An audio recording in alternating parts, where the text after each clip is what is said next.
ขอ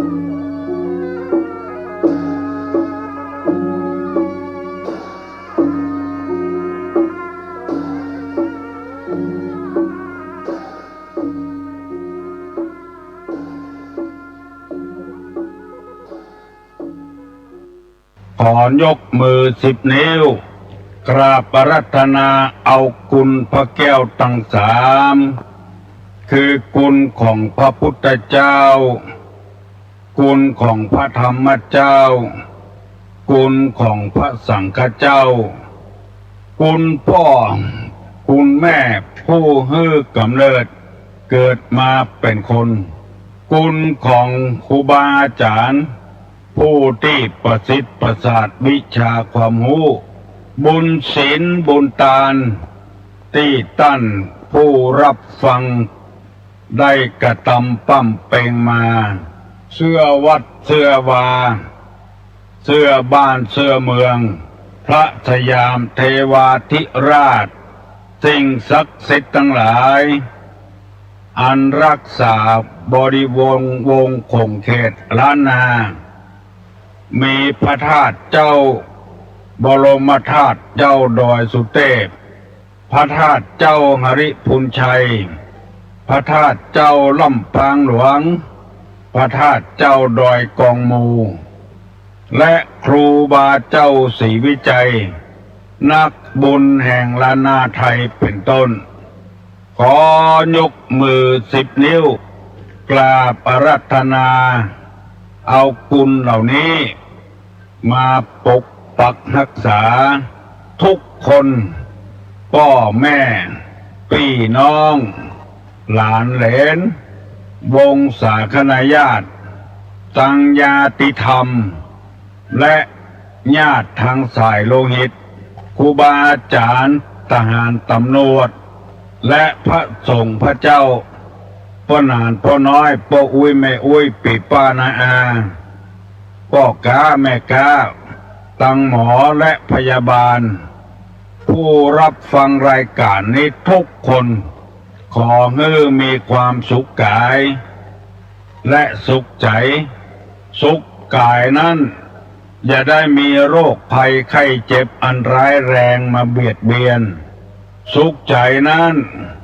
ขอให้ปราศจากความโลภความโกรธและความหลงความอิจฉาริษยาความอาฆาตพยาบาทซึ่งกันและกันขอความสุขอันสมบูรณ์นี้จงได้มาบังเกิดมีกับท่านสาธุชนทุกท่านตลอดกาลนานพร้อมกันนี้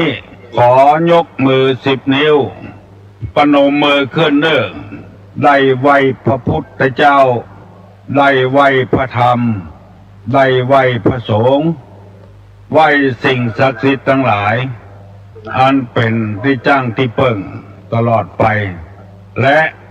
เพื่อได้มีอยู่ดีมีสุขอายุมั่นขวัญยืนนิมากาขึ้นมีโชคมีลาภตลอดปนมมือขึ้นเด้อ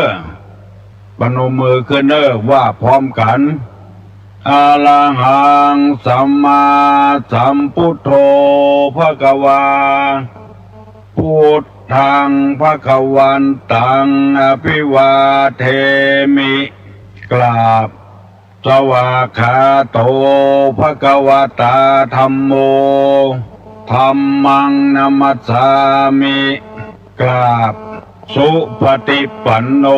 ภควโตสาวกสังโฆสังฆังนามามิกราบหันธมยังพุทธัสสะภควโตบุพภาคณะมะกะลังกะโลมาเสนะโมตัสสะภควโตอะระหะโตสัมมาสัมพุทธัสสะนะโมตัสสะภควโตอะระหะโตสัมมาสัมพุทธัสสะนะโมตัสสะภควโตอะระหะโตสัมมาสัมพุทธัสสะพุทธังสรณังกัจฉามิ ธัมมังสรณังกัจฉามิสังฆังสรณังกัจฉามิตุติยัมปิพุทธังสรณังกัจฉามิตุติยัมปิธัมมังสรณังกัจฉามิตุติยัมปิสังฆังสรณังกัจฉามิตติยัมปิพุทธังสรณังกัจฉามิตติยัมปิธัมมังสรณังกัจฉามิตติยัมปิสังฆังสรณังกัจฉามิอิติปิโสภะคะวาอะระหังสัมมาสัมพุทโธวิชชาจารณะสัมปันโนสุขโตโลกาวิทูอนุตตะโลปุริสะธรรมสารถิสัทธาเทวะมนุษย์สานังพุทโธภควาติ สวากขาโตภควตาธัมโมสันติติโกอากาลิโกเอหิปัสสิโกโอปนะยิโกปัจจัตตังเวทิตโพวินยูหิติสุปฏิปันโนภะคะวะโตสาวกสังโฆโอโจปฏิปันโนภะคะวะโตสาวกสังโฆญาญาปฏิปันโนภะคะวะโตสาวกสังโฆสามิจิปฏิปันโนภะคะวะโตสาวกสังโฆญาติตังจัตตาลิปุริสายุคานิอัฏฐาปุริสาปุคลาเอสะภะคะวะโตสาวกสังโฆอาหุไนโยปาหุไนโยตักขิไนโยอัญจลิกาลนิโยอนุตตะลังปุญญเขตังโลกัสสาติกราบหนึ่งกราบสองกราบสามกาเลนะธรรมัสสวนังเอตัมมังคลมุตตมังมาแล้วเนอะมาแถมแล้วเสียงก้องเสียงกองเสียงมองต่ำเข้าเสียงตุเจ้าเตศนาธรรมมาถึงบ้านมาถึงบนเรือนมาถึงในเรือนมาถึงในมุ้งในสุดมาถึงในเรือนไฟมาถึงไปห้องน้ำมาถึงในรถที่กำลังขับอยู่มาถึงในกาดที่ติ้ววิทยุไปเปิดตัวมาถึงกูที่กูตางนึกที่พี่น้องทั้งหลายเปิดวิทยุรับฟังเพื่อให้โอกาสท่านทั้งหลายได้มีความรู้มีความเข้าใจเรื่องการไหว้การสาการกราบสัมมาคารวะมีมารยาทที่ดีสมกับเป็นพุทธบริษัทในทางพระพุทธศาสนาซึ่งบรรพบุรุษของเราได้ยึดเอาไว้เป็นศาสนาประจำบ้านประจำเมืองโดยที่เป็นศาสนาที่มีแก่นมีสารไหว้สาเคารพนับถือนำไปปฏิบัติแล้วบ่เป็นพิษบ่เป็นภัยกับไผเป็นเรื่องที่ดีของสังคมอยู่ตลอดเพราะ ในทางพุทธศาสนานี้สอนเดินทางแบบธรรมชาติบ่ฮือบิดบ่ฮือเบบธรรมชาติก็คือสิ่งที่มันเกิดขึ้นมาเองเป็นมาเองมันเป็นเชื้อใดมันเป็นเชื้อนั้นคนทำดีความดีมาตอบสนองคนทำความชั่วความชั่วย่อมตอบสนองปลูกพืชปลูกผักชนิดใดผลที่ได้รับมาต่อพืชเช่นนั้นผักชนิดนั้นธรรมะกอดอย่างนั้นถ้าปฏิบัติอย่างใดผลก็จะแสดงขึ้นมาถ้าแบบปฏิบัติเลยผลก็จะแสดงขึ้นมาเหมือนกับเฮาปลูกมะม่วงที่เฮาจะกินที่เฮาปลูกก็ไปกินมะม่วงของบ้านอื่นคนอื่นพูนที่เพิ่นปลูกมีลูกก็จำเป็นได้ตุกกับลูกถ้าหมีก็บ่ได้ตุกกับลูกหรือบ่หมีเอาลูกคนอื่นมาเลี้ยงเอาหลานคนอื่นมาเลี้ยงลูกคนตัวเองมาเลี้ยงก็ย่อมจะเป็นทุกข์เช่นเดียวกันถ้าหากบ่ใครทุกข์กับลูกกับหลานเฮาก็บ่ไปพัวพันกับมันบ่เอามาเลี้ยงมันก็บ่ทุกข์ยกตัวอย่างให้เป็นธรรมชาติที่พี่น้องทั้งหลายได้ฟังแล้วมันเป็นธรรมชาติคนที่บ่มีรถก็บ่เดือดว่าน้ำมันแพงเพราะว่าบ่มีรถเอาน้ำมันเข้าใส่เปิ้นก็บ่เดือดหมู่ที่มีรถก็เดือดเพราะน้ำมันแพงมันเป็นธรรมชาติเพราะเราซื้อรถมาต้องใส่น้ำมันเมื่อมีรถแล้วมีน้ำมันแล้วบ่มีคนขับก็ต้องทุกข์ถึงแล้วตัวเองขับบ่จ้างขับบ่เป็นได้อันนั้นมาก็ต้องเป็นทุกข์กับอันนั้นถ้าบ่ได้ก็บ่เป็นทุกข์บ่มีเงินบ่มีทองก็เป็นทุกข์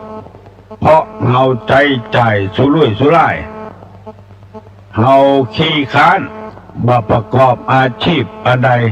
อยู่กินละเหินเปิ้นคอไปเลยอันนี้ก็คือเป็นธรรมชาติเปิ้นมั่งมีสีสุขเพราะเปิ้นมันเปิ้นขยันตื่นเมื่อตี 3 ตี 4แล้วเฮายังอยู่ที่นอนอยู่ประเดี๋ยวนี้เฮาก็สู้เปิ้นบ่ได้เปิ้นได้ไปไกลแล้วอันนี้พูดสำหรับคนธรรมดาก็กาพาณิชย์คนเนี่ยให้ใส่สวนสำหรับข้าราชการบ้านเมืองตลอดสัปดาห์หนึ่ง5 วันเต็มอันนี้ก็หันใจเพิ่นพ่องเบิ่นจะนอนอยู่ก็บอกว่าหยังนอนไปเตอะอาจารย์เอ้ยนอนไปเตอะครูเอ้ยตำรวจเอ้ยทหารเอ้ยทหารก็บ่ได้ตำรวจก็บ่ได้เพราะมีกฎข้อบังคับอยู่แล้วสำหรับครูบาอาจารย์ก็ดีนายแพทย์ก็ดีพยาบาลก็ดีลูกขวายนั่นก็ได้แต่บางคนพอถึง6 โมงแล้วอยู่บ่ได้ละฟังเทศน์เพราะฉะนั้นพระพุทธศาสนาเฮาจึงเป็นศาสนาธรรมชาติคนใดทำเชื้อใดก็ได้ผลฉะนั้นแล้วมีความจำเป็นอย่างยิ่งที่คนเฮาจะต้องปฏิบัติตามหลักธรรมชาติอย่าไปฝ่าฝืนมันถ้าฝ่าฝืนมันเมื่อใดก็เดือดร้อนเหมือนกันเอาง่ายๆวิทยาศาสตร์คือการฝ่าฝืนธรรมชาติเพราะว่ามันเล่นงานขึ้นมามันก็เล่นดื้อๆมันแบบงามเหมือนธรรมชาติต้องใส่เชื้อเพลิงให้มันต้องใส่มันเครื่องให้มันใครจะฟังบ่เข้าใจแต่ธรรมชาติของคนเนี้ยบ่ต้องเติมอย่างแล้วกินข้าวป่าอาหารตามธรรมดานี่แหละสมมติว่าเฮารถไปเข้ายางระเบิดเถียขับไปสั่นทึดเถียอันนี้คือการฝืนธรรมชาติมันจะเหมือนใจโดยทั่วไปนะเป็นไปบ่ได้ บางครั้งมันไม่อยู่ แต่เขาต้องเสียเงินเสียทอง เสียก้าธนุบำรุงมันอย่างเขี้ยวปลอมกับเขี้ยวแตะเขี้ยวแตะนี่บ่ต้องระวังรักษาอย่างกินข้าวแล้วก็แปรงฟันเหี่ยลูกมาก็แปรงฟันทำความสะอาดถึงมันท่านว่าต้องไปรักษาเนี่ยพอถึงข้าวมันหล่อนไปเอาเขี้ยวใหม่เขาใส่นั่นคือธรรมชาติเขี้ยวใหม่นี่บ่เกยกับปากกับคอกับปากกับคอบางคนเลยกินข้าวกินน้ำตึดออกก่อนอยู่มีใส่กระงามอย่างเดียวเวลากินข้าวหูม่วนอันนี้คือการฝืนธรรมชาติหัวเข้าการเปิ้นดามเล็กดามหลาขึ้นจะเนี้ยเหมือนเก่าเหมือนเดิมมาได้บ่เหมือนธรรมชาติอันนี้คือวิทยาศาสตร์ฝืนธรรมชาติคนเอาถ้าฝืนธรรมชาติเมื่อใดเหมือนมันเข้าก็เดือดร้อนเหมือนแต่ธรรมชาตินี่มันเป็นไปด้วยระเบียบของมันต่างหากตุลุงได้บอกว่าลักษณะของคนนี้ต้องหูจักตัวเก่านั่นก็คือการคนที่มีการเสงี่ยมเจียมตนนั้นใครก็ฮักก็ชอบมีกิริยามารยาทเรียบร้อยตุลุงได้นำมาเสนอไปแล้วหลายข้อแล้วต้องเสงี่ยมเจียมตนคนเฮานี่ดัดได้ไม้บางอย่างก็ดัดได้เอามาแปลงหูปจ้างพ่องหูปนกพ่องหูปกระต่ายพ่องเพราะคนเฮาดัดมันดัดอยู่ตลอดเวลาพอเผลอมากิ่งไม่ออกมาก็บ่เป็นหูปนกบ่เป็นหูปช้างแล้วแต่ว่าคนเฮาดัดเตอเดียวนิสัยมันจะเป็นไปตามนั้นที่ตุลุงนำมาเสนอไปแล้วหนึ่งคือมีใจอ่อนน้อมบังคับที่จิตที่ใจพุ่นอย่าไปใจกระด้างกระเดืองถ้าใจอ่อนน้อมครบยำแยงแล้วร่างกายมันก็จะอ่อนน้อมไปตัวกำอู้กำจ่ามันก็จะอ่อนไปตัวถ้าจิตใจกระด้างกระเดืองกำปากก็จะกระด้างไปตัวตีนมือนิสัยร่างกายก็จะกระด้างกระเดืองไปตัวบ่ายอมอยู่ในอำนาจของไผบ่ายอมเชื่อฟังกำไผแม้แต่ผู้นำของประเทศลุกอำนาจแก่ความอยากที่เกิดขึ้นเป็นไปโดยดีๆแต่เพราะนิสัย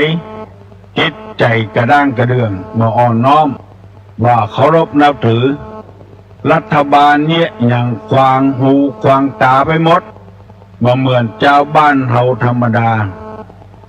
ปฏิบัติติดตามที่รัฐบาลสั่งมาผู้ที่มีใจกระด้างกระเดือง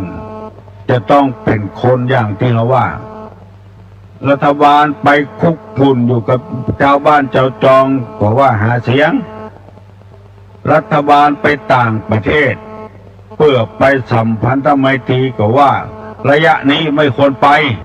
แยะยังมาได้สักอย่างเพราะว่าใจบ่อ่อนน้อมมาก่อนปากก็เลยบ่อ่อนน้อมทำไม่ยังเป็นพิษเป็นภัยไปหมดเนี่ยคือมันฝืนธรรมชาติเปิ้นทำความดีหูอยู่ว่าเป็นความดีก็ว่าเปิ้นยึดเป็นฐานหาเสียงหมู่นี้เป็นต้นสองมีความเจียมตนเสงี่ยมเจียมตนหูฐานะหูความเป็นอยู่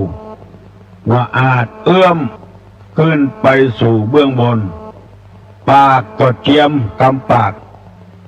ตัวเองก็เจียมตัวเอง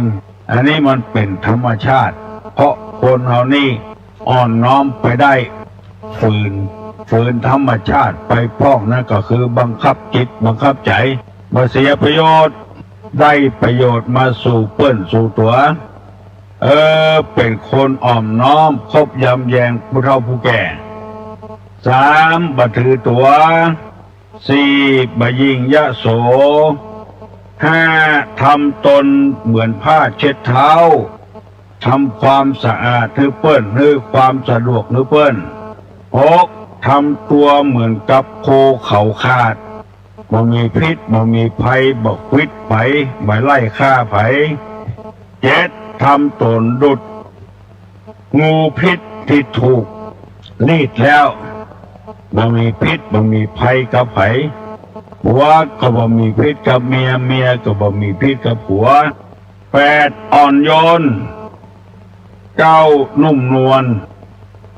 วันนี้จะอธิบายคำว่าอ่อนโยนข้อที่แปดกับข้อที่เก้านุ่มนวลอ่อนโยนนี่บ่ใจอ่อนแอไปสังเกตพ่อผัวเมียเป็นอยู่กับกันเมียไม่ยิงคนใดอ่อนโยนต่อผัวได้ปฏิบัติปัดผัวจะมีคนนิยมชมชอบคนตั้งภาคกลางภาคใต้นิยมมาเสาะเมียตั้งเหนือเพราะว่าคนตั้งเหนือนี่ได้รับอิทธิพลจากพระพุทธศาสนาปฏิบัติปัดผัวดีกูบาดย่างต่างเตียวอย่าว่าแต่คนไทยภาคกลางภาคใต้เลยแม้แต่ฝรั่งมั่งค่าก็นิยมเอาคนไทยไปเปลี่ยนเมียว่าใจเพื่อกามราคะอย่างเดียวเพราะแม่ยิงตั้งเหนือพ่อแม่เป็นคนสั่งคนสอนคืออ่อนโยนคือนุ่มนวลต่อสามีปฏิบัติดีแต่บางคนปฏิบัติเหลือพ่อเหลือแม่ผู้งือกำเนิดจำก่อนปฏิบัติสามีคนจึงนิยมชมชอบกันแม่ยิงฝรั่งชอบแต่งงานกับผู้ชายต่างประเทศอย่างทางภาคอีสานเพราะว่าคนผู้ชายต่างประเทศมีความนุ่มนวลอ่อนโยนมาเหมือนคนไทยเฮาเหี้ยมโหดกินเหล้าเมายามาแล้วมาไล่เตะลูกเตะเมียว่าจะได้ก็บ่ฟังลูกอยู่คนตี้คนต่างคนจอกคนแจงเหี้ยมโหดบ่อ่อนโยนบ่นุ่มนวลเหมือนฝรั่งนี่ไปที่ไหนเอาเมียนำหน้าต่างคนต่างอ่อนโยนนุ่มนวลเข้าใส่กันแม่ยิงไทยก็อ่อนโยนนุ่มนวลพ่อชายฝรั่งก็อ่อนโยนนุ่มนวลมันตยกันได้บ่มีพิษบ่มีภัยกับกันที่นำมาเสนอนี้เพื่อให้สังคมเฮาอยู่ได้มีความสุขบานหวานใจพยายามปรับปรุงเอาได้เน้อก็ออกไม่ออกศรัทธาบางคนมาสอดตุลุงว่าตุลุงเจ้าวัดนี้ที่โคตรเอาใจตัวเองว่าจะก่อสร้างห้างแปลงยังเอาใจตัวเองว่าไผ่ทัดค้านไผ่คัดค้านไผ่บอกผู้ฟังเอาใจตัวเองว่าอันนี้คือความบ่อ่อนโยนความบ่นุ่มนวลบางแห่งบางที่จะคิดจะสร้างอย่างว่าทำแบบทำแปลนเสนอตามลำดับชั้นให้สร้างก็สร้างไปแล้วสร้างหาดมาแล้วสักกรรมก็มีเพราะว่าบ่อ่อนโยนบ่นุ่มนวลเอาใจตัวเองว่ากระด้างกระเดื่องมาบวชในธรรมวินัยยังบ่เข้าใจดีเตื้อก็เลยทำตัวเหมือนกับเป็นชาวบ้านธรรมดาพฤติกรรมเป็นฉะนั้นไผว่าก็บ่ได้เปิ้นตักเตือนก็ว่าเปิ้นอิจฉาเปิ้นแกล้งว่าได้พยายามปรับปรุงนิสัยตัวเก่าให้นุ่มนวลให้อ่อนโยนมีหลายวัดหลายวาที่ศรัทธาบ่ใครเข้าวัดเขาว่าเพราะตัวเจ้าบ่อ่อนโยนบ่นุ่มนวลสวกฮือศรัทธาไปปล่อยหลวงมาโตยขบวนโคตาน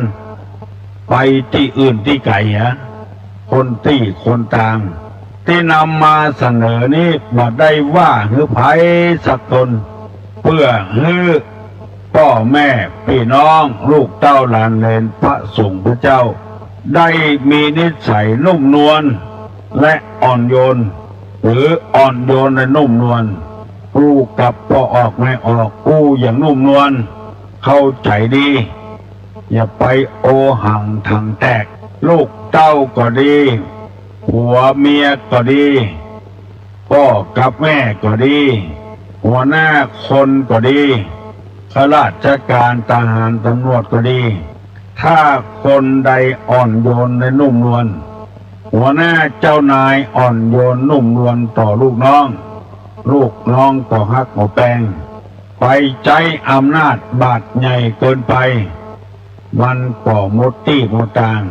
พระพุทธเจ้าทำเป็นตัวอย่างบางคนจะมีคนฆ่าคนแกงว่าคลอดกรรมบังกะตามเวรอย่างเสียอย่างธรรมชาติจึงจะลงโทษมันคนเดียวปล่อยมัน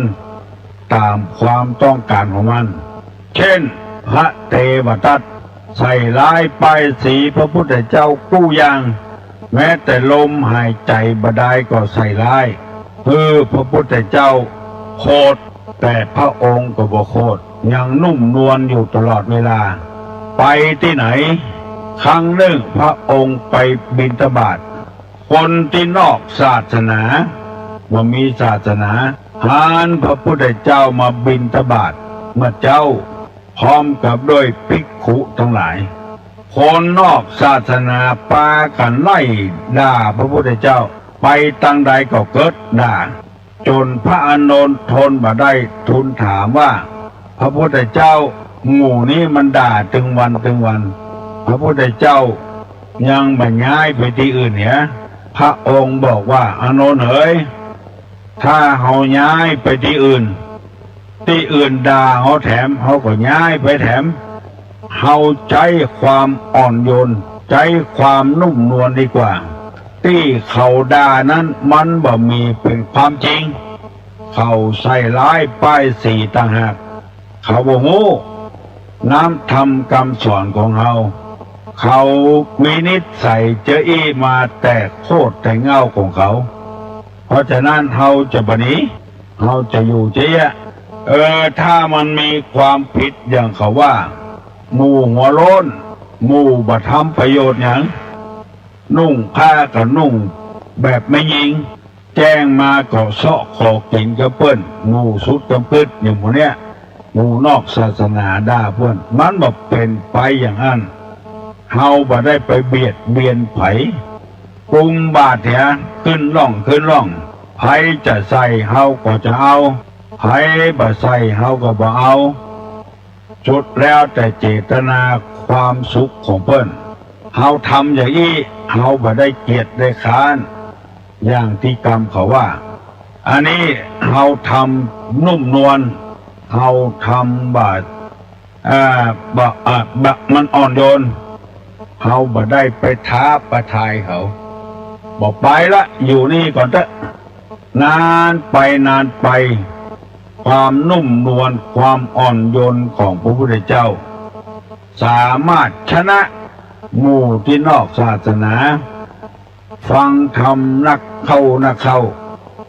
ก็เลยเกิดศรัทธาเลื่อมใสพระพุทธเจ้าไปเองอาศัยความนุ่มนวลอาศัยความอ่อนโยนมาเดียวนี้นิยมน้ำยาอีกอย่างหนึ่งเรียกปรับความนุ่มซักผ้าเสร็จแล้วใส่น้ำยาปรับความนุ่มนุ่งผ้าที่ปรับความนุ่มแล้วมันม่วนใส่สบายผ้าที่มันแข็งนี่มันใส่บ่อ่อนนุ่มใส่บ่สบาย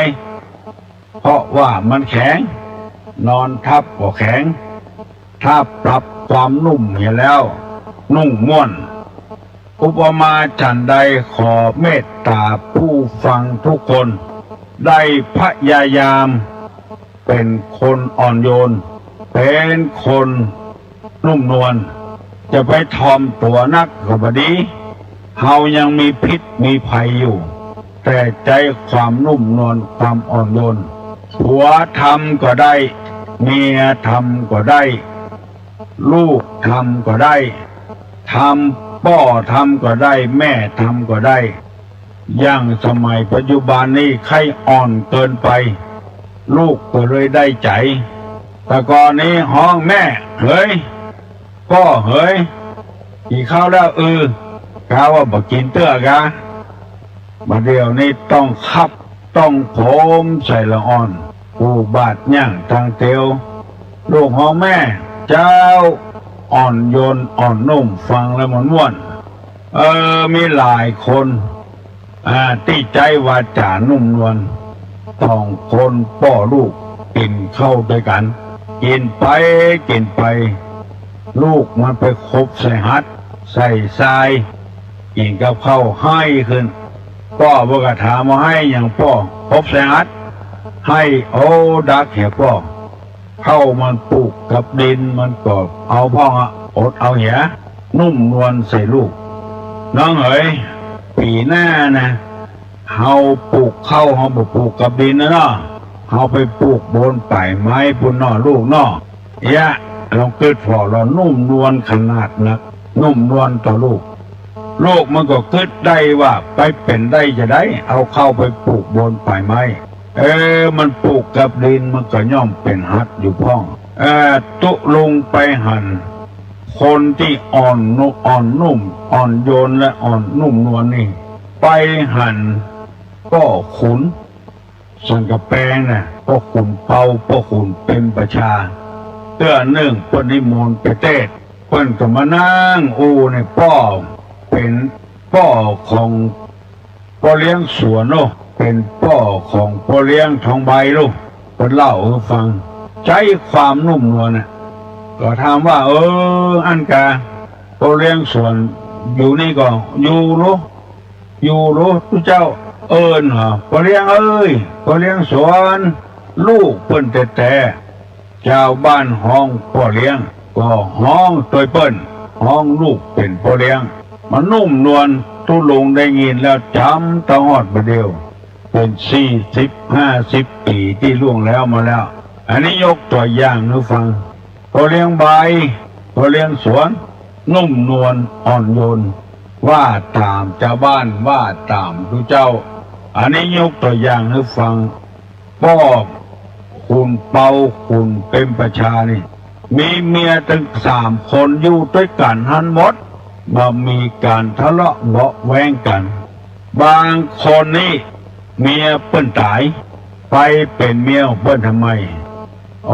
อยู่กับผัวอยู่ได้แต่ไปทะเลาะกับลูกติดเมียทำไมอันเนี้ยมาอ่อนโยนมานุ่มนวลกระด้างกระเดืองในที่สุดก็อยู่ก็ได้ต้องละกันหย่ากันเพราะว่ากระเดียวว่าจะมาช่วยกันนี้กันหาเพื่อเจริญรุ่งเรืองเป็นมาหาเรื่องลูกติดผัวบางคนก็พิษกับลูกติดเมียจะเอาไอ้อย่างนักหนาอยู่ด้วยกันไปฮั่นละอยู่ไปตามน้ำทำไปตามตัวน้ำเพียงใดดอกบัวเพียงอันอยู่มาก็มาอยู่กับวัดกับวาเมินเข้าไปคุยลูกศิษย์ลูกหาเก่าไปสนไปสอลูกศิษย์ลูกหาเก่าคือครูบาอาจารย์ฮู้ตัวเองใครได้หน้าใครได้ตาหมูเนี้ยมันบ่อ่อนโยนบ่นุ่มนวล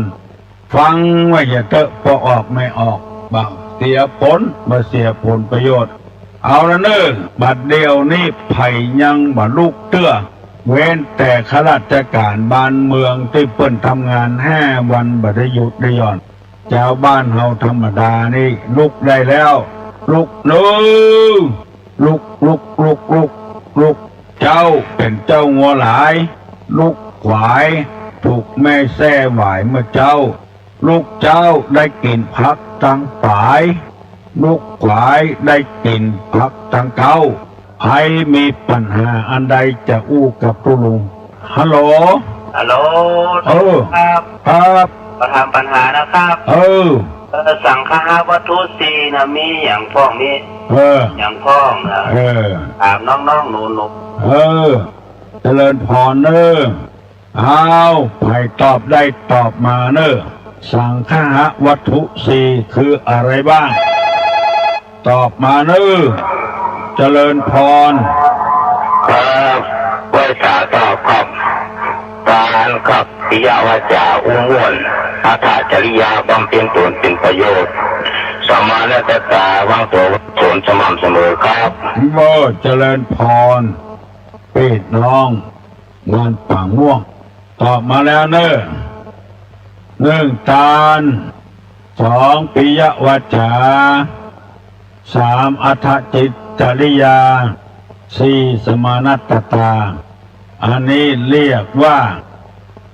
ธรรมที่ถามมาตะกี้ฝนตกถ้าจะรับม่วนถึงเมื่อวันเมื่อคืนถ้าคืนนี้ไปบ้านยางประทาด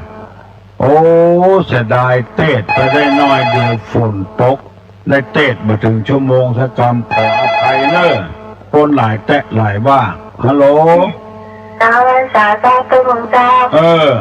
ถามน้องถามท่อง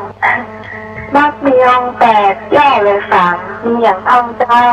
มักมีองค์8ย่อมาเหลือ3มีอย่างพ้องใครตอบได้ตอบมาเนอะมักมีองค์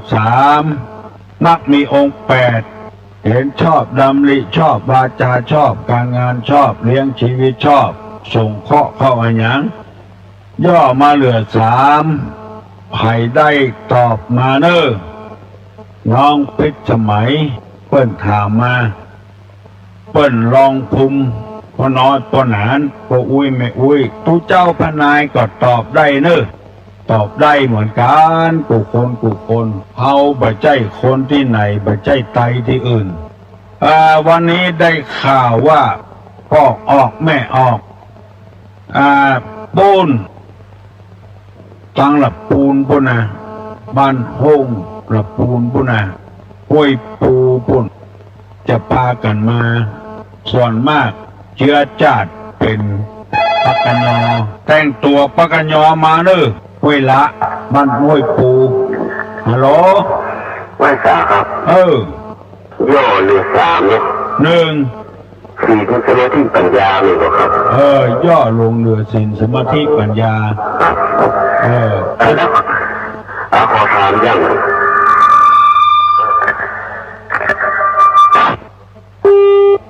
ถามแล้วไปถามแล้วกันฮัลโหลไว้สาถามปัญหาละอ่อนแล้ววันอาทิตย์แล้ววันอาทิตย์เด็กชายติดช่วยงานพ่อแม่ที่บ้านแล้วก็มีพระมาบิณฑบาตที่บ้านใส่บาตรแถมตักเข้าใส่บาตรมันรถไปคนเดียวเนอะมาใจตู้ลุงเนอะรถเนอะฮัลโหลครับอันขอใส่ปัญหานะครับลุงครับอัน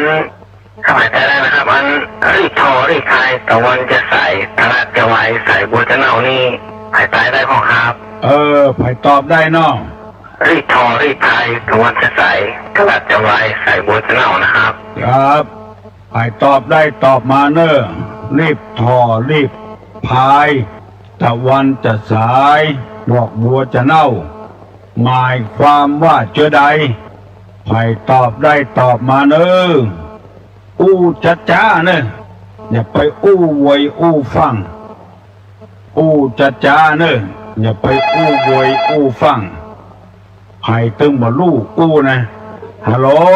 น้องพิมพ์เจ้าตอบว่าเจอใดลูกมาตอบเจ้ามาตอบน้องพิมพ์จะนี่หยังบอกพูดวันนี้คือตู้เล่านิทานทำแม่คือฟังคำเจ้าตู้อุ้ยเล่านิทานเจ้าทำแม่คือละอ่อนฟังคำเจ้าธรรมะละอ่อนฟังคำนอกคำเดียวจะเนอะลุงเนอะน้องพิมพ์มันเกิดอย่างอยู่บ้านศาลาเจ้าบัดเดียวอยู่บ้านศาลาแล้วเนาะเล่านิทานให้ฟังนิทานป้อมนี่เนาะจะเล่านิทานให้ฟังไผ่ฟังโทรมาด้วยเนอะมีหมาตัวหนึ่งนั่งแงนพอตะวันพอเดือนข้าเป็นหมาบึดหมอหนึ่งเตะหมอหนึ่งทีบ ให้เป็นเดือนกระมอเนี่ยอธิษฐานใจพบมาได้ไปเกิดเป็นเดือนโอ้ดูต่างขนาดนักพอไอ้ยังก็ได้หันเป็นเดือนในเสี่ยงสุดแล้ว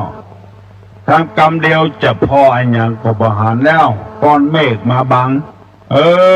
เป็นเดือนก่อนยังสู้ก้อนเมฆมาได้อธิษฐานมาเป็นเดือนแถมพอได้เป็นเดือนแล้วโอ้ลมมาปัดขึ้นปัดล่องเป็นเดือนแล้วก้อนเมฆมาบังมาอธิษฐานขอให้เป็นก้อนเมฆจะมาบังเดือนดีๆพอได้เป็นแล้ว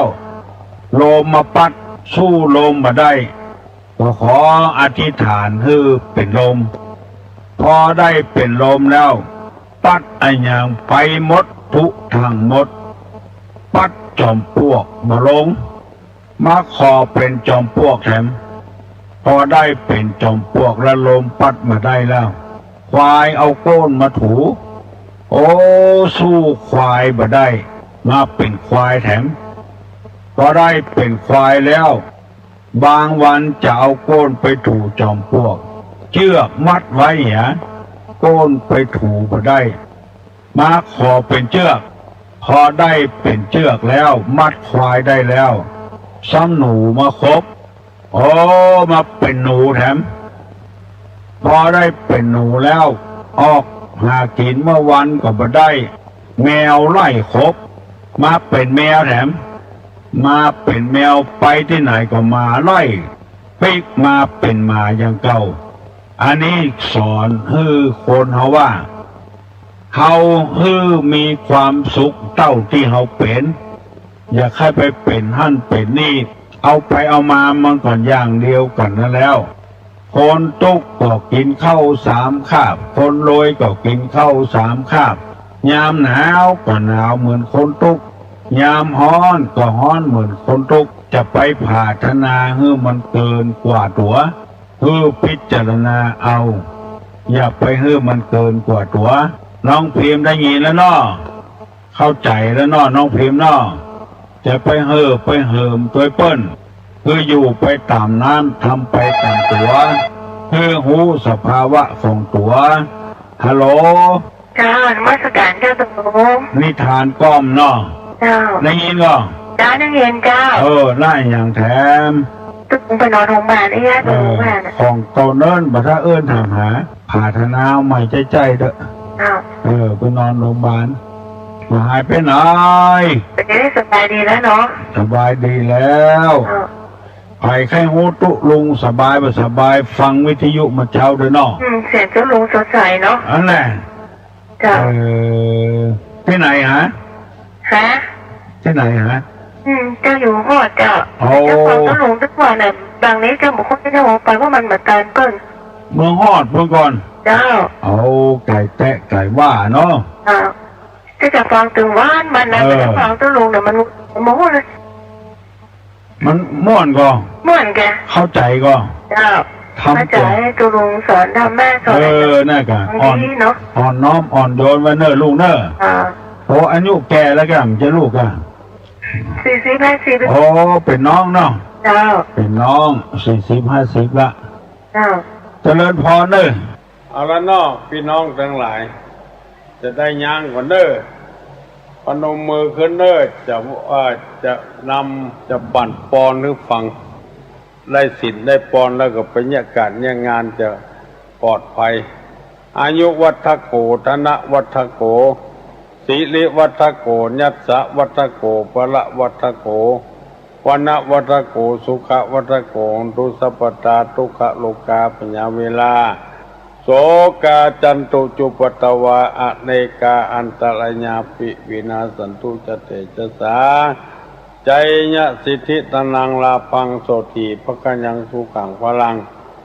สิริอายุจะวันโนจะโภกังบุติจยะสวาสตาวาสาจะอายุจะจีวสิทธิปวันตุเตสัพพิติโยวิวัจจันตุสัพพโลกโควินาศตุมาเตภวะตนตระโยสุขีติกายุโกภวะอภิวา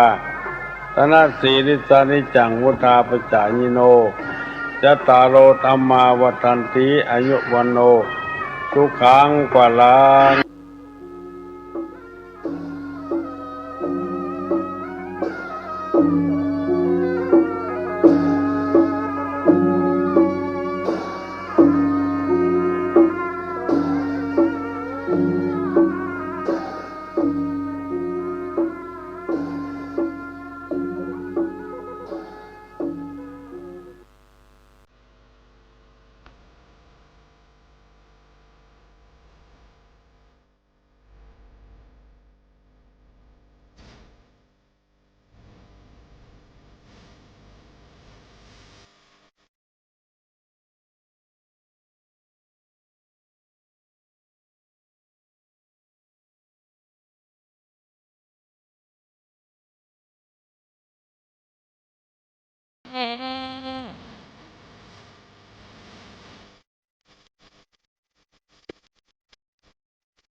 อุตสาห์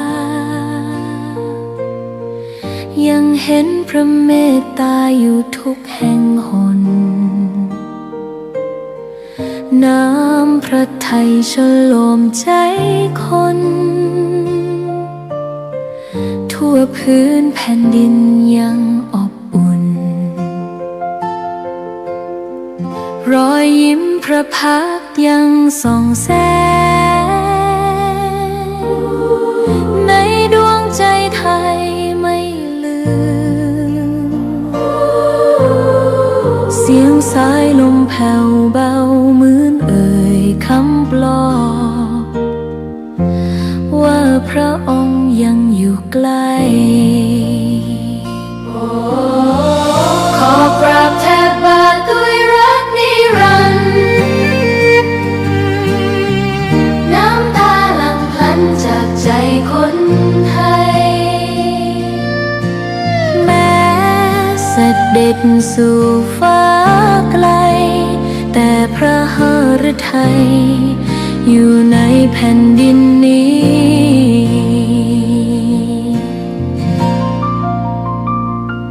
สวนดอกไม้ยังบานดังวันเก่าราวกับเจ้าดอกไม้รู้ว่าพระองค์จากไปแต่กลิ่นหอมยังพัดผ่านใจให้ระลึกถึงพระเมตตาแผ่นดินนี้ยังส่องสว่างด้วยพระคุณอันยิ่งใหญ่ขอเดินตามรอยเท้าแห่งพระแม่ไปด้วยศรัทธาไม่เสื่อมคลายขอกราบแทบบาทด้วยรักนิรันดร์น้ำตาหลั่งพลันจากใจคนไทยแม้เสด็จสู่ฟ้าไกลแต่พระหฤทัยอยู่ในแผ่นดินนี้ดวงใจไทยทุกดวงขอพักดีขอถวายรักนี้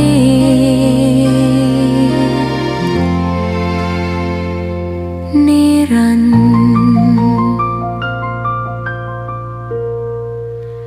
แด่พระพันปีหลวง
อันมีพระพุทธเจ้าพระธรรมเจ้าพระสงฆ์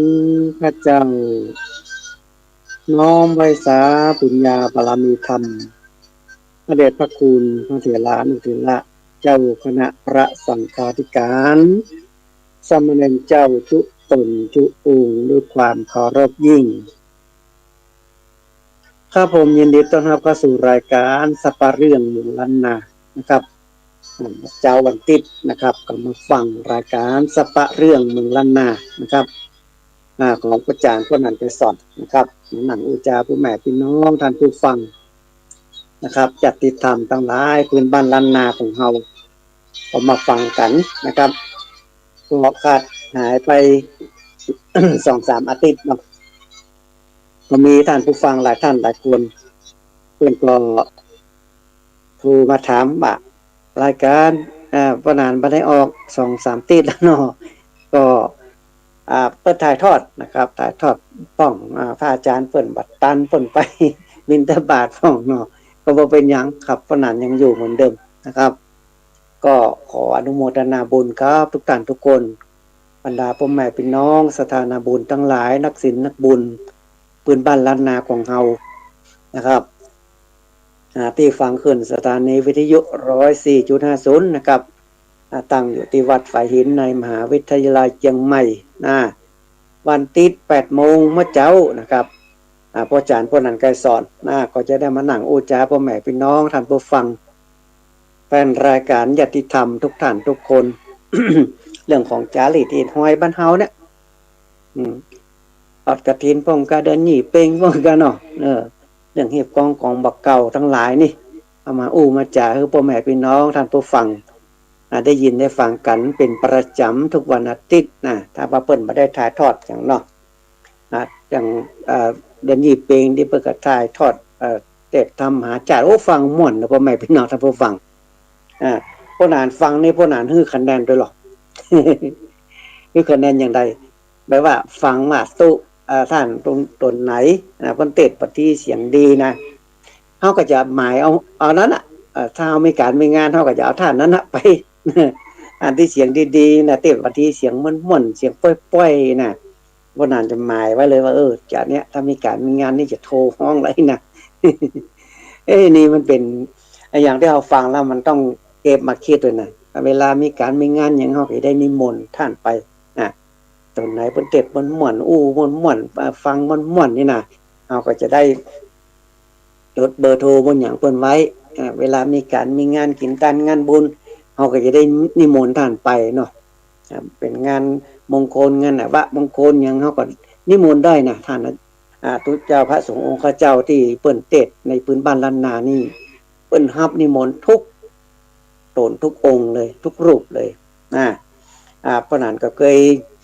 มีการมีงานเพิ่นจังถามเพราะนั้นเสาะตุพ่องจะเทศน์จะทำจะขึ้นบ้านใหม่จะเทศน์ปฏิงานมงคลงานวะมงคลอย่างเปิ้นถามมาเหมือนกันนะเพราะนั้นก็หาฮื้อหลายท่านหลายคนละเดี๋ยวขึ้นบ้านใหม่เนาะอยากจะได้ตุพระสงฆ์องค์เจ้าสัก 4-5 รูปวะเพราะนั้นก็เสาะฮื้อเสาะฮื้อเปิ้นบ่ต้องได้ไปนิมนต์ละเฮาก็เอาตนที่เฮาเพิ่นโจลงหาเนาะ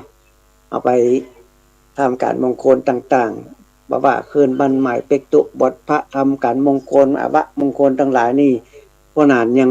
นิมนต์ท่านทั้งหลายเหล่านี้อยู่นะอันนี้แหละครับพ่อแม่เป็นนางท่านผู้ฟังทั้งหลายเพราะนั้นนะเป็นมรรคทายกเป็นผู้นำกินนำตาลนำทางกับสถานบุญทั้งหลายนะครับในอย่างทอดกฐินวัดอินทกินสะดือเมืองวันนั้นกับวันนั้นก็ได้น้อมนำนะครับนำกินนำตาลให้กับสถานบุญทั้งหลายนะในเป็นเลี้ยงหงตาลพ่องนะแล้วมีความสุขพ่อแม่พี่น้องท่านผู้ฟังนะครับเราอยู่กับศาสนาพระพุทธเจ้าของเรานี่มีความสุขแท้กินฮือตาลไปเลยกุดเรื่อยๆเนาะสังใดมีเฮาก็ไปทำเรื่อยๆ ทำบ่อยๆนี่เนาะ นะครับนี่แหละครับการกินกันตาลนี่เป็นสิ่งดีๆแท้ๆเลยนะเฮาได้กินได้ตาลได้ช่วยเหลือคนทั้งหลายนี่มีความสุขดีนะครับ มีความสุขที่ว่าเราได้ฮื้อกับคนทั้งหลายคนที่เปิ่นทุกข์ยากได้ก็ดีได้ยืนได้ปานไปนะครับเพราะหนานี้ฮื้อเนี่ยคนไหนทุกข์ไหนยากที่เพราะหนาฮื้อบางทีนี่ แม่กาเปิ้นมาขายผักขายไม้อย่างนี้นะมาบ้านพ่อหนานพ่อหนานซื้อแจกเลย ซื้อเลยเอ้าใครจะเอาผลละมัดผักกาดฟักยัง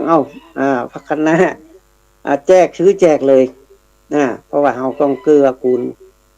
กันนะครับบางท่านบางคนเพิ่นก็บ่มีปัจจัยมีสตางค์มีเฮาก็ซื้อไปคือเปิ้นไปเนาะอย่างเฮาไปตั้งโรงทานเนี่ยมันมีความสุขเด้อเปิ้นเวลาเปิ้นมาเลี้ยงโรงทานนี่น่ะเปิ้นกินของเฮานี่ลุบลับแล้วเชียงหมดโอ้นี่มันม่อนแต่นี่ เอาไปยืนไปยกยอฮือพระสงฆ์องค์ข้าเจ้าน่ะคือเปิ้นเลี้ยงโรงทานนี่เปิ้นต้องไปตานก่อนนะสมมุติว่าเฮาเลี้ยงอย่างสัก100ชุดอีเนาะเฮาต้องไปยกยอพระสงฆ์องค์ข้าเจ้าก่อนคือเปิ้นป้อนปัญญาแล้วเฮาก็ไปยืนยกยอตานเนี่ยเลี้ยงโรงทานต้องอย่างนี้นะครับอันนี้แหละครับพ่อแม่เป็นน้องท่านผู้ฟังเฮาอยู่ในศาสนาพระพุทธเจ้าของเฮานี่โอ้มันดีแท้ๆเลย มันขลังพ่อแม่เป็นน้องท่านผู้ฟังเฮาเนี่ยอันอย่างทำอย่างไปนี่มันขลังมากๆเลยนะอย่างพ่อแม่พี่น้องท่านผู้ฟังหลายท่านหลายคนนะครับที่มาบ้านพ่อจานพ่อนางไกรสอนนี่โอ้เพิ่นมา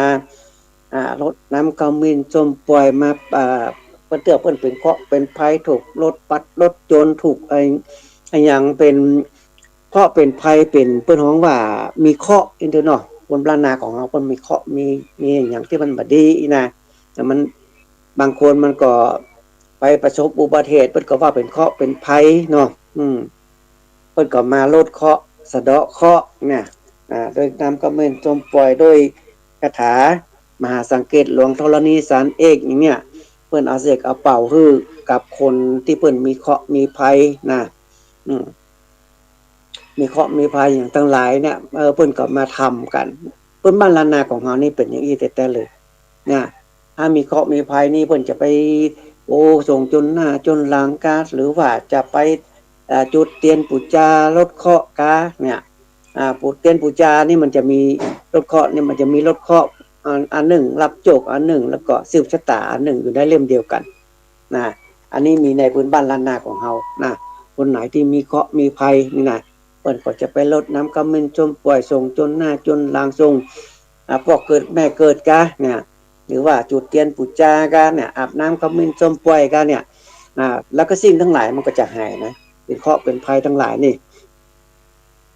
ถึงมื้อถึงวันนี้มีนักแต่เลยคนเป็นเคราะห์เป็นภัยคนบาดสบายนี่นะโอ้นักแต่เลยคนบาดสบายโดยมาว่าจะเป็นคนเฒ่าคนแก่คนหนุ่มคนกำอ่อนน้อยๆก็ยังเป็นเคราะห์เป็นภัยเป็นอะไรอย่างที่บัดดีเข้ามาอยู่ในตัวก็มีหลายท่านหลายคนนะครับลูกเต้าให้เมื่อคืนให้ว่าเนาะให้แบบบ่ฮู้สาเหตุให้แบบมีอย่างมาสัมภเวสีมีดวงวิญญาณมีอย่างมาทักมาทายแล้วก็ให้ตลอดน่ะมีเหมือนกันในพื้นบ้านล้านนาของเฮาที่เพิ่นมาหาอาจารย์พ่อหนังไกรสอนนะว่ามันเป็นจะได้บ่หนังนี่นะบางที่บางแห่งเพิ่นก็เอาผ้ายันนะยันนะครับเป็นยันเป็นตะกุดเล็กๆน้อยๆเพิ่นจะเอามัดข้อมือฮื้อนะการผีการซังเนี่ยอย่างในรูปของท้าวเวสสุวรรณเนี่ยมันจะเป็นล็อกเก็ตหรือว่าเป็นอย่างนี้เพิ่นจะเอามามัดห้อยมือห้อยมือห้อยแขนห้อยอย่างนี้ห้อยคอก็ได้นะแล้วสิ่งชั่วร้ายทั้งหลายนี่มันจะมาเป็นผีตักผีตอมันนะอ่อนนี่มันขวนมันอ่อนนะมันเป็นพรหมจรรย์นะอ่อนนี่นะมันหันผีหันสางหรอก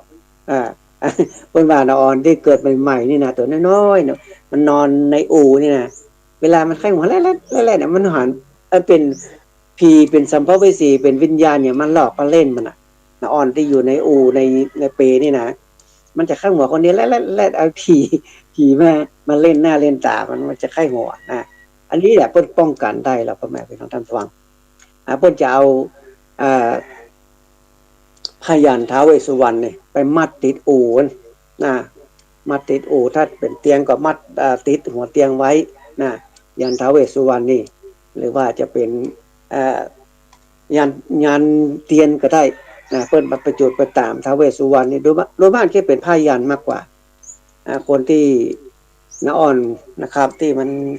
ผียังมาหยอกมาล้อมาใกล้หัวคนนี้แล้วนี่นะอันนี้แหละเพิ่นเอาเตียนหรือว่าเอาพยัญท้าวเวสสุวรรณนี่ไปมัดติดอู่ติดเปรนะมันก็จะมามีสิ่งชั่วร้ายมาใกล้นะบางที่บางแห่งนี้เพิ่นเอาคนสมัยก่อนนี่เพิ่นเอาเขียวเนี่ยเอาไปกระลัดไว้ปืนเนี่ยปืนอู่เนี่ยอู่นอนนอนเนี่ยเพิ่นเอากระลัดไว้กันผีกันสางเพิ่นว่านะ คนเฒ่าคนแก่สมัยก่อนเพิ่นเนี่ยเพิ่นทำเนาะนอนนะครับอันนี้แหละครับปืนบ้านล้านนาของเฮานี่เป็นอย่างนี้แต่เลยนะคนเฒ่าคนแก่แถมโอ้บ่สบายก็มีนะเป็นนั่นเป็นนี่เป็นบางทีบางครั้งว่ามันเป็นแบบมีดวงวิญญาณอย่างกามีอย่างที่มันมาตักมาต่อผีใส่คนจ่ายตู้ลองของไล่ลมพัดลมเพอย่างก็มันมีให้สปะสะปืนน่ะบางทีมันก็หายนะพ่อแม่พี่น้องท่านผู้ฟังจากโรคภัยไข้เจ็บเพราะว่าป้าน้อยพ่อหนานพ่อจานวัดหรือว่าครูบาอาจารย์ตั้นเจ้าหรือว่าตุปู่ตุอุ้ยตุลุงครูบาอาจารย์อย่างทั้งหลายนี่เพิ่นใจพุทธคุณหรอพุทธคุณของพระพุทธเจ้าเนี่ยพุทธคุณของพระพุทธเจ้านี่เอามาเป่ามาเสกคือกับคนทั้งหลายนี่หายนะพ่อแม่พี่น้องท่านผู้ฟังพุทธคุณของพระพุทธเจ้านี่พุทธคุณนี่คืออย่างคือเป็นบุญญาบารมีเป็นฤทธิติจะเป็นฤทธิ์เป็นเดชที่ว่าเราเอามาเสกมาเป่ามันหายจากโรคภัยไข้เจ็บเนี่ย